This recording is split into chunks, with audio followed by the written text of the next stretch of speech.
सुनंदा आई हुई थी। तो सुनंदा दरवाजे पे बैठी बैठी बेचारी थाली लिए रोज बैठती थी कि जब होगा तो थाली बजाएंगे, थाली पीटेंगे। और यहाँ लाला चुपके चुपके, क्योंकि जब आए तो सब सो गए, यहाँ सुनंदा भी सो गई, वहां नंदरानी भी सो रही है। तो अपने हृदय की धड़कन को लेकर गए और यशोदा जी के बगल में एक कन्या सो रही थी, उसको उठाया और अपने जिगर के टुकड़े को यशोदा मैया के बगल में लिटाल दिया। और अब प्रेम भरी दृष्टि से, नयनों से अश्रु प्रवाहित करते हुए वसुदेव बाबा उस कन्या को लेकर के चुपचाप चले गए।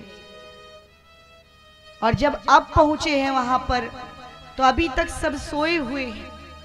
जैसे ही वो कन्या पहुंची है देवकी की गोद में, तो सारे प्रतिहारी जग गए, सब जग गए।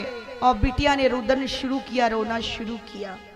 तो हल्ला मच गया, हो गया हो गया हो गया, आ गया आ गया, कंस का काल आ गया, कंस का काल आ गया।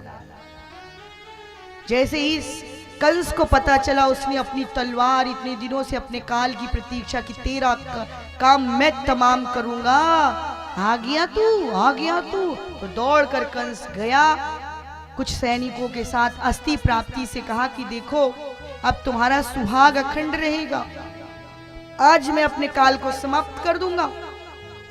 और जैसे ही कंस पहुंचा है और देवकी की गोद में वो बिटिया दुग्ध पान कर रही थी, बेड़ियां, जब भगवान आए तो बेड़ियां खुल गई और माया आई, फिर बेड़ियां बंध गई।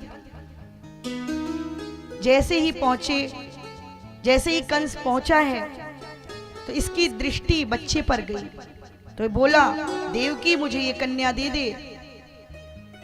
और जैसे ही कहा ये कन्या मुझे दे दे, तो कहा ये कन्या है भैया, अगर बेटा होता तो मैंने तुमको 6 बेटे अपने दे दिए, अब ये बिटिया है, इसको छोड़ दो, इसको मत मारो। वसुदेव चरणों में गिर पड़े कि ये मेरी बेटी है, इसको मत मारो मत मारो मत मारो। लेकिन कंस एक क्षण के लिए उसकी बुद्धि में ये चैतन्यता आई कि हाँ ये बेटी है, इसको नहीं मारना चाहिए।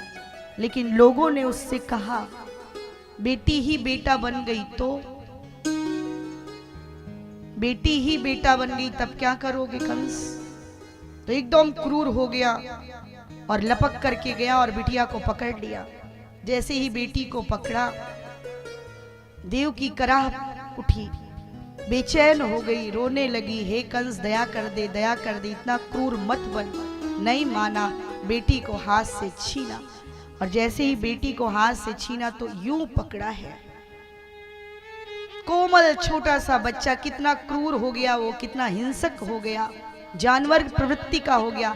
बिटिया को उठाया और शिला पे पटकता था बच्चों को। ये जो 6 बच्चे कीर्तिमान सहित मृत्यु को प्राप्त हुए, उनको शिला पे पटक पटक के ये मारता था। उस बिटिया को उठाया और जैसे ही, क्योंकि गर्भ का जो ताजा बालक होता है उसमें चिकनाई होती है, थोड़ी चिकना चिकना सा होता है, माँ के गर्भ से ताजा बच्चा निकला हुआ। और जैसे ही इसने मारना चाहा बिटिया को, तो बिटिया इसके हाथ से छूट गई।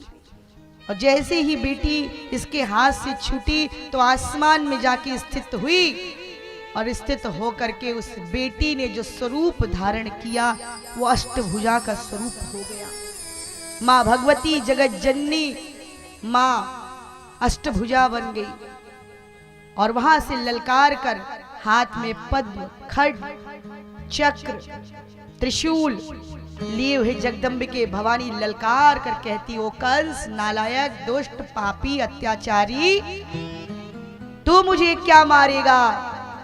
किम मया हत्या मंद जाता, तू मुझे क्या मारेगा? तवांत कृत, तेरा अंत समय आ गया है और तेरा काल इस ब्रज के 84 कोस में जन्म ले चुका है।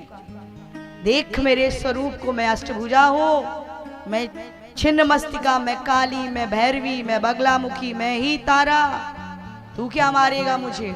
और मैं तुझसे कहती, होश में आ जा कंस, तेरा काल 84 कोस में जिसको तू मारना चाह रहा है वो बच चुका है।